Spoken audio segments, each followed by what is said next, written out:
Olá, amigos telespectadores, amigas telespectadoras. Não estranhe, não é o Walter Estevam Júnior que está aqui, o apresentador oficial do 30 Minutos. Hoje, infelizmente, ele teve outro compromisso e me pediu para tentar substituí-lo. E eu, nesse programa aqui, vou ter a honra de receber ao vivo, nos estúdios do jornal ABC Repórter, da TV Grande ABC, em São Caetano do Sul, o professor Dr. Ulisses Molitor, procurador autárquico da Faculdade de Direito de São Bernardo do Campo e que acaba de lançar um livro sobre o direito ambiental. Dr. Ulisses Molitor, muito obrigado pela gentileza de comparecer ao programa. Olá, Joaquim Alessi, boa noite, tudo bem? É uma grande satisfação vir aqui no programa do Walter Estevam, hoje que você está à frente do programa. Sempre bacana comparecer aqui na programação da TV Grande ABC. E eu deixo aqui minha saudação inicial aí para os alunos da Universidade Municipal de São Caetano do Sul, onde eu tenho a satisfação de ser professor, e também os estagiários e alunos da Faculdade de Direito de São Bernardo do Campo, onde eu trabalho como procurador. Ótimo. Agora, o seu livro sobre direito ambiental, direito criminal, né? Direito criminal ambiental. Ambiental. Dá para a gente definir logo de cara, assim, até para tirar algumas dúvidas que possam existir, o que é o meio ambiente para a lei? Tem alguma diferença entre o meio ambiente, o normal para as pessoas, e o meio ambiente definido em lei?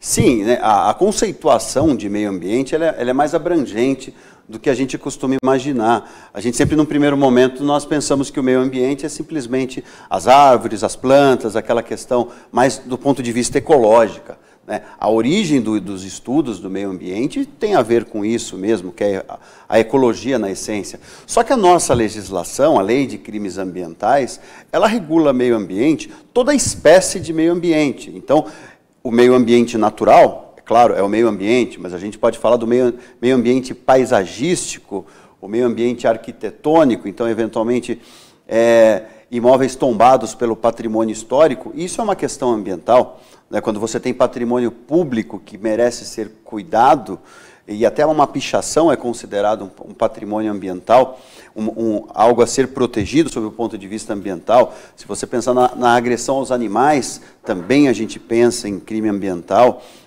Uma poluição de ordem não só das fábricas, mas uma poluição visual dentro das grandes cidades é considerado também crime ambiental. Então, em síntese, o conceito da lei para crime ambiental é qualquer agressão a qualquer espécie de meio ambiente, seja ele o natural, seja ele o artístico, seja ele o cultural, o paisagístico ou até o histórico, que são umas situações que acabam sendo mais relevantes para nós que estamos em centros urbanos. Correto. E isso dá uma margem à interpretação muito grande, né? Porque imagino, por exemplo, a gente vê essas pichações em prédios, sejam eles públicos ou privados, que são um horror, algo que agridem mesmo, fazem até mal para a saúde das pessoas. Mas, ao mesmo tempo, a gente vê algumas dessas pichações que são consideradas manifestações artísticas. Algumas são até bonitas. A gente tem aí um grande artista brasileiro que fez sucesso em Nova York, né, que é o Cobra, que faz algumas intervenções nos prédios que acabam sendo interessantes. Ao mesmo tempo, por exemplo, a gente passa hoje no Minhocão, em São Paulo, você vê alguns prédios. Ontem, a semana passada, eu estava passando mesmo num prédio desse, tinha a fotografia de uma mulher, que acho que é árabe ou muçulmana, usando burca, essa coisa toda, mas uma foto até muito bonita, até comentei com a minha mulher que estava no carro, é uma manifestação artística importante. Dá para definir, a lei define claramente o que é uma manifestação artística e uma simples pichação? Não, ela não tem como definir efetivamente isso, né? Porque a manifestação artística ela pode se exteriorizar de diversas formas. Como você bem pontuou, Joca, da questão da cidade de São Paulo, quando o prefeito anterior ele começou a pintar algumas ilustrações que a gente tinha na parede, para falar num sentido genérico, ele foi muito criticado no sentido que ele não estava simplesmente pintando pichações, ele estava pintando obras de arte, vamos dizer assim. Aliás, pegou até do próprio Cobra, né? Sim, pegou inclusive desse artista, né, daqueles outros que são os gêmeos, que tem uma obra artística mais relevante, né? Então, o direito em si, ele trabalha com conceitos mais abertos, né? Por quê? Porque você não tem como finalizar, porque se você eventualmente pontuasse, não, a pichação é o uso de spray. Eu não poderia, isso não daria certo. Você pode usar o spray de uma forma artística. A pintura pode ser utilizada pelo spray, a pintura da sua casa pode ser utilizada. Então, a ideia da poluição, ela fica mais por essa questão de uma agressão mesmo ao ambiente visual. Então, desenhos legitimamente autorizados, desenhos que exteriorizem, né, uma manifestação cultural, eles não são considerados uma agressão ambiental. Eu lembrei até, falando disso, questão política também, acabei lembrando de um episódio que aconteceu na gestão passada em Santo André, com o ex-prefeito Carlos Grana, em que um pichador, ou artista, sei lá, aí tem que ver como é que define isso, fez um desenho do Danilo Gentili, que era um crítico, um humorista, tal, embaixo de um viaduto. E o prefeito mandou pichar, porque o Danilo sempre foi um crítico ao trabalho dele. E aí ficou, isso é censura, isso não é... É difícil você ter esses limites, né? Foi uma polêmica na época. Porque ao mesmo tempo que você está mandando eliminar o que poderia ser chamado de uma obra de arte, há quem acredite que isso não passa de uma pichação, ou uma pichação, literalmente, até pichando o prefeito. Só que essa regulação, né, ela acaba ficando ao critério do proprietário do imóvel. Sim. Então, se a gente está pensando num espaço público, obviamente o poder público municipal, ele é que vai decidir se aquela manifestação pode ser considerada artística ou não. Porque aí, eventualmente, tem esse viés mais político, esse viés ideológico. Se você coloca dentro de uma parede, de um espaço público, e tem uma certa agressividade, fatalmente isso aí, até por uma conveniência, a administração ela não vai tolerar essa agressão contra ela. É verdade. Bom, existe realmente a necessidade de se tornar crime as agressões ao meio ambiente? Interessante essa questão, né? Porque ela envolve todo o conceito de direito penal, né? Todo o conceito da utilização do direito criminal. Porque pensando o direito em si, qual que é a essência da utilização do direito criminal? Eu só utilizo o direito criminal se as outras áreas do direito não forem suficientes. Eu costumo utilizar como exemplo nas aulas, né, o ato do sujeito que dirigia alcoolizado. Se você lembrar da década de 80, 90, as pessoas dirigiam alcoolizadas e não tinham preocupação nenhuma quanto a isso se elas não estivessem excessivamente embriagadas. E aí as multas foram aumentando e mesmo assim isso não foi suficiente. E aí entraram com medidas administrativas de suspensão de carteira e mesmo assim isso não foi suficiente. E o direito percebeu que medidas civis e medidas administrativas não estavam sendo suficientes para essa utilização, para esse ato de dirigir embriagado. E aí a legislação ela fez o quê? Como ela verificou que as outras áreas do direito não são suficientes para resolver o problema, ela criminalizou e colocou essa conduta de uma maneira mais intensa dentro da parte criminal, para que o sujeito ele efetivamente se sinta atemorizado de dirigir, e isso é até um motivo dos aplicativos acabarem crescendo de uma maneira intensa no Brasil, e a criminalização acabou surtindo um efeito positivo. E nesse aspecto, o direito criminal para o ambiental, sim, ele acaba surgindo de uma maneira positiva. Porque durante muito tempo se teve aquele raciocínio no sentido de que eu poderia poluir e depois eu simplesmente reparava o dano. A essência dos crimes ambientais, a essência do direito ambiental não é pagar para poluir, é dar uma legitimidade para poluir. Não é uma simples autorização que você recebe de um governo, seja de qual for esfera, né, para que possa poluir. A essência é evitar que o crime aconteça.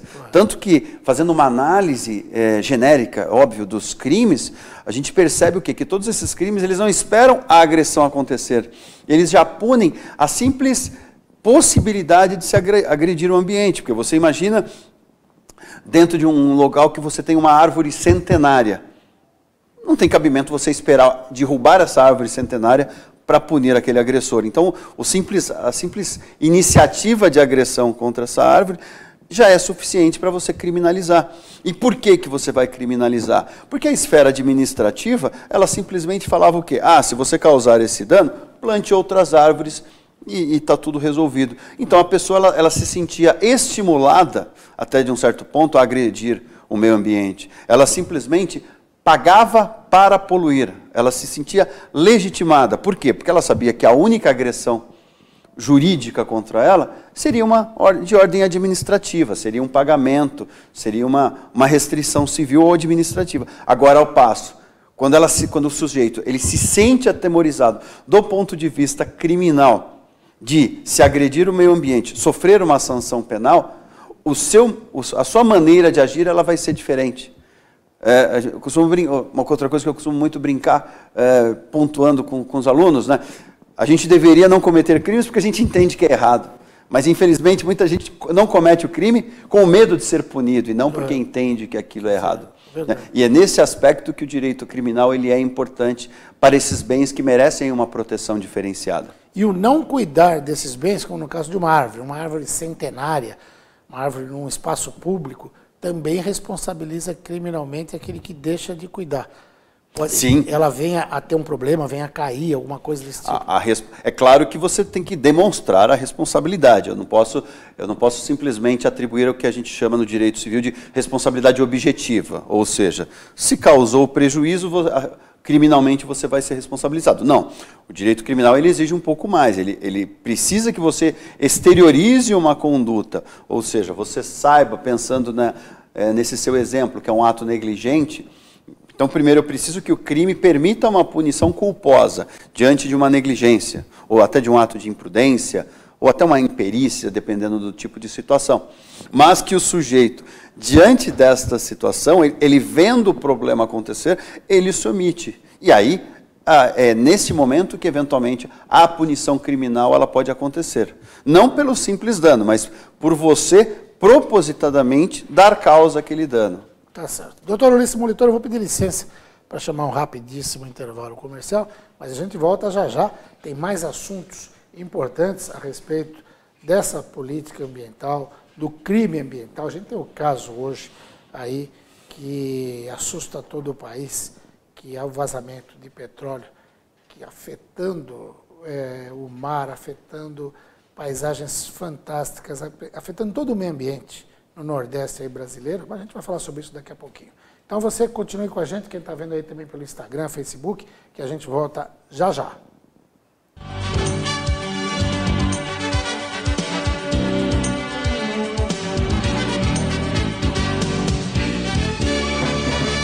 Chegou em casa rapidinho, está com pressa, precisa de uma refeição saudável, rápida. Eu conto com a Nutrilite Marmitaria. Vou mostrar para vocês como eu faço aqui em casa. Olha só, hoje eu vou no bife a rolê com creme de brócolis da Nutrilite Marmitaria. Já vem até com o meu nome, tudo preparadinho. Você abre com um pouquinho só da embalagem, olha só, vai entrar um pouco de ar e coloca no micro-ondas durante 3 minutos. Olha só, vou mostrar para vocês como vai ficar. Já no final, olha só. Olha como sai quentinho, perfeito. Ó. E aí você retira com cuidado a tampa. Olha a fumaça, gente. Que delícia, hein? Bom, agora eu vou comer. Eu, se eu fosse vocês, não perderia. Nutrilike Marmitaria. Sigam aí no Instagram, @Nutrilike Marmitaria. É a melhor opção de comida saudável para você. Uma super dica.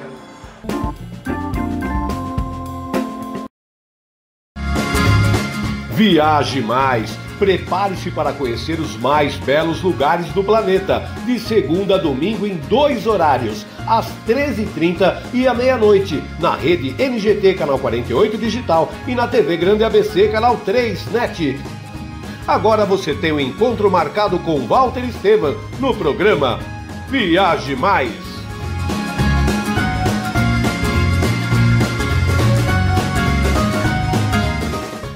Juliana Flores, você está a um clique de deixar alguém ainda mais feliz. Entrega de presentes, flores e momentos únicos em até 3 horas em todo o Brasil. Juliana Flores. Pior que não ler jornal é ler apenas um jornal. Leia, assine e anuncie no jornal ABC Repórter. 4789. Se você é notícia, foi ou vai ser, ligue para a nossa redação ou mande um e-mail para redação@jornalabcreporter.com.br. ABC Repórter, o diário. www.jornalabcreporter.com.br. Ei, quer saber como escolher a sua escola de inglês? Não pergunte pro boneco do posto. Não pergunte pra esse monte de gatos da sorte. Não pergunte pra essa estátua. Nem pra esse cara sem boca, né? Não pergunte pra essa boneca havaiana, pra essa turminha aí ou pro rapaz dessa foto. Mas esse balão de barba vai saber, né? Nah. Pergunte pra quem já faz IASIG e faça a escolha certa. Agora no IASIG você pode falar direto com nossos alunos e pais de alunos, tirar suas dúvidas e descobrir todos os motivos para estudar inglês aqui. Fale com a gente, fale com o mundo. IASIG, você cidadão do mundo.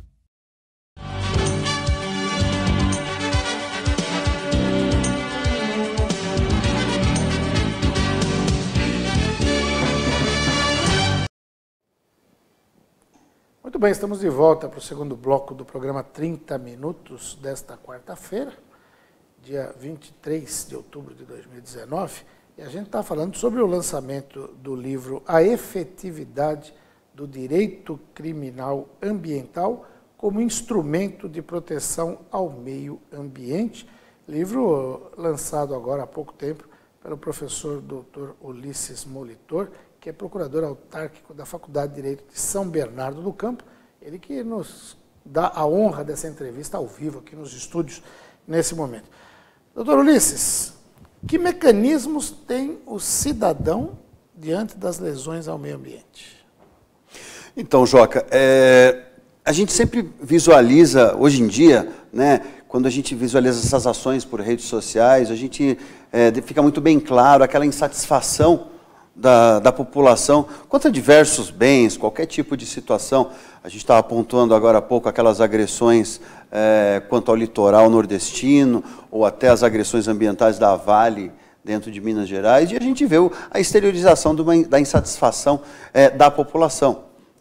O que é importante a gente ressaltar, isso tem que ficar muito claro, que qualquer agressão ao meio ambiente, qualquer crime que possa ser cometido, o cidadão ele tem o direito de procurar o Ministério Público. A Promotoria de Justiça, o Ministério Público, ele é uma porta aberta dentro do fórum. Então, a população ela tem que ter essa consciência de que não existe esse formalismo. É claro, respeito é uma coisa, mas formalismo é outra, né? Não existe esse formalismo para que você busque a atenção do Ministério Público. Então, sem prejuízo... Qualquer cidadão pode procurar qualquer cidadão tem o direito de ir ao fórum, procurar o Ministério Público e conversar com o Ministério Público para verificar com ele quais as atuações que podem ser feitas diante de uma situação criminal. Sem prejuízo da ação do Ministério Público, você pode ir a qualquer delegacia de polícia, porque as delegacias de polícia, elas atendem crimes.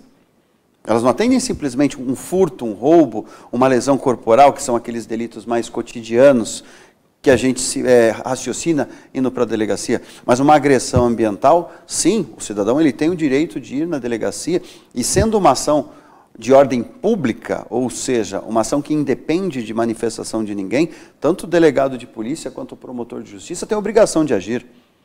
Se um cidadão vai numa delegacia de polícia e fala que está havendo uma agressão ao meio ambiente no município de São Caetano do Sul, o delegado de polícia ele não pode se furtar a atender aquela ocorrência, e ele vai ter o dever de investigar. Então, a gente precisa tirar essa amarra mental que nós temos de acreditar que o poder público ele não pode agir mediante provocação se você não é a parte diretamente interessada. O meio ambiente é um bem de interesse de todos.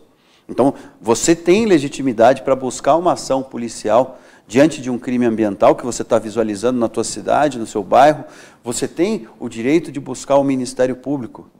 E o Ministério Público, sob o ponto, além das ações penais que ele pode atacar aquele que comete o crime, ele também pode entrar com ações civis públicas. As ações civis públicas elas são instrumentos importantes de proteção ao meio ambiente, na medida em que ela pode convocar aquele agressor para tentar resolver aquele problema ou minimizar o impacto dessa agressão ambiental. E, Se você não quer buscar essa atenção da polícia ou do próprio Ministério Público, você particular, você tem a possibilidade de entrar com as ações populares. As ações populares que são muito utilizadas dentro do panorama da contra-administração pública, no panorama político, elas também podem ser utilizadas em agressões ambientais, porque muitas vezes nós vemos a administração pública cometendo essas agressões ambientais. Né? E aí a população ela pode agir. Então, nós temos uma estrutura de mecanismos aptas a tentar evitar essas agressões ao meio ambiente. O que nós temos que fazer é o quê? Ir a quem de direito e exigir uma atuação eficaz. O senhor citou o caso da Vale aí, né? Brumadinho, essa coisa toda. Há pouco tempo até eu fui assistir uma peça de teatro que falava de Mariana ainda, que é anterior aqui. Foi a agressão anterior. No SECAP, em São Caetano do Sul, uma peça muito legal, montada a partir de depoimentos das pessoas que até hoje estão esperando ser indenizadas, né, pela empresa. E a gente fala muito de poder público. Mas as empresas privadas, elas também podem e devem ser responsabilizadas, como isso acontece no nível judicial? As pessoas jurídicas, né, as empresas privadas, elas podem ser responsabilizadas no ponto de vista ambiental, não só civilmente, mas também criminalmente. Existe hoje no nosso ordenamento, a Constituição ela criou essa possibilidade excepcional para o crime ambiental de uma responsabilidade penal da pessoa jurídica.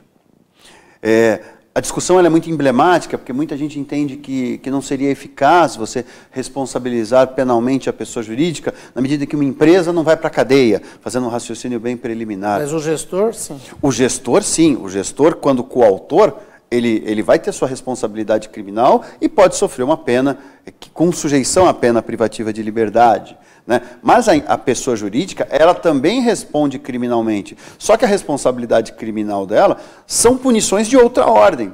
São punições que levam ao pagamento de indenizações, são punições que levam à proibição de licitar. Né? Essa proibição ela causa um verdadeiro temor, dependendo do tipo de empresa que você está falando. Se você pensar uma empresa que preponderantemente tem como clientela o poder público e depende de licitações, se você coloca para ela uma punição de evitar licitar, você está levando... Você quebra a empresa, mas você quebra de uma maneira necessária, sim, porque você está impondo um temor a ela. Porque se você não pune a empresa e se você não pune o gestor ele troca o nome da empresa, ou se você pune apenas o gestor, ele troca o sócio. Então você, punindo a empresa e a figura do sócio, você consegue evitar fraudes, você consegue evitar com que, se a punição for contra a pessoa física, eu permaneça com aquela pessoa jurídica com outras pessoas no comando. Certo. E se a pessoa for tão somente quanto a pessoa jurídica, eu permita que aquele sujeito crie outras empresas. Agora, no caso de um crime cometido por dirigente de uma pessoa jurídica, mas de direito público, a quem cabe essa responsabilidade? Quando a gente fala de pessoa jurídica de direito público, a gente pode pensar uma prefeitura, um governo, até o governo federal, estadual ou municipal. Né? Fica muito complicado, muito embora há quem defenda, fica muito complicado você falar que vai responsabilizar penalmente a pessoa jurídica, ou seja, a prefeitura. Né? Por quê? Porque não teria lógica você tirar dinheiro da prefeitura, fazer a prefeitura ser punida para ressarcir algo que voltaria para a administração. Então seria algo ilógico. Então, do ponto de vista do crime ambiental, o mais correto é buscar a punição do dirigente, ou seja, buscar a punição daquele agente do poder público que cometeu o crime ambiental. Né? A gente não está falando tão somente do administrador maior, a gente está falando de qualquer agente que atua em nome do poder público, desde um prefeito até um funcionário público que tem uma atuação mais direta dentro do dia a dia, qualquer uma dessas pessoas pode cometer o crime ambiental. Né? Então, pensando em pessoa jurídica de direito público, pensando em esferas, governos estaduais, municipais e federais, o mais ponderado é você responsabilizar criminalmente o dirigente, ou seja, aquele sujeito que efetivamente praticou a conduta lesiva ao meio ambiente. Todos esses aspectos estão abordados no livro? Sim, todos esses aspectos O livro eles tem estão quantas páginas? aspectos eles livro tem estão quantas páginas? abordados no livro. Ele tem entre 200 e 250, agora eu não lembro mais ou menos quantas páginas tem. Ele tem um caráter mais abrangente, justamente para dar essa noção do que vem a ser o crime ambiental. Ele não pontua os crimes um a um, mas ele faz uma análise geral, tanto do ponto de vista constitucional, quanto até questões de ordem internacional, no que se refere à necessidade de proteção ambiental. E com certeza ele dá subsídios importantíssimos para o pessoal que está tanto no curso de Direito, como quem está fazendo já pós-graduação, está fazendo especialização, está procurando uma área, porque essa área do direito criminal ambiental, ela é uma área relativamente nova, né? E que tem um espaço muito grande para as pessoas procurarem trabalhar, né? Sim, é uma pesquisa, é um trabalho aí de quase 10 anos aí de estudos, né, que começou lá no meu mestrado, né, e que ele envolve tanto um conhecimento basilar para uma graduação, mas também estudos que a gente pode utilizar sob o ponto de vista aí de estudos complementares, né, em pós-graduação, em mestrados, por exemplo. Doutor Ulisses Molitor, se tiver mais algum assunto que o senhor queira encaixar, nós temos aí 2 minutos para encerrar, deixaria esse tempo final para as suas considerações aí. Só queria agradecer, Joca, a oportunidade de vir aqui conversar com você, com o seu seleto público, agradecer o Walter Estevam aí pela oportunidade de deixar eu apresentar o meu trabalho a todos, né? E fica a sugestão de leitura aí a obra sobre direito ambiental, mas qualquer obra que envolva direito ambiental, ela acaba sendo importante hoje em dia, porque não adianta a gente simplesmente se insurgir contra as agressões e não buscar mecanismos para dar efetividade para uma proteção, porque senão a gente seremos apenas meros corneteiros, com perdão da palavra, dentro de uma rede social, né? E isso não causa eficácia para ninguém.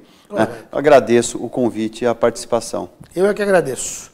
Até uma próxima, porque com certeza a gente vai ter outros assuntos para conversar em breve. Sim, muito obrigado. Professor Dr. Ulisses Molitor, professor da Universidade Municipal de São Caetano do Sul, procurador autárquico da Faculdade de Direito de São Bernardo do Campo, conversou com você. Eu agradeço muito a tua audiência e, olha, te convoco. Daqui a pouquinho, daqui 1h, 18h30, tem um programa Joaquim Alessi. Acabei de conversar com o Tenente-Coronel Emerson Friano, que é o comandante do 38º Batalhão da Polícia Militar, que cuida da Zona Leste de São Paulo, São Mateus. Aí você vai dizer, o que isso tem a ver com o ABC? Tem muito, porque o policiamento na vizinhança de Mauá, de Santo André, ele tem muita coisa para nos contar. Ele comanda 400 homens da Polícia Militar naquela região e está vindo para cá, me ligou agora há pouco no intervalo desse programa, dizendo que estava um pouco atrasado, mas que chegaria em tempo. Então, 18h30, o coronel Emerson Friano, do 38º Batalhão da Polícia Militar, no programa Joaquim Alessi. Te espero daqui a pouco. Até já!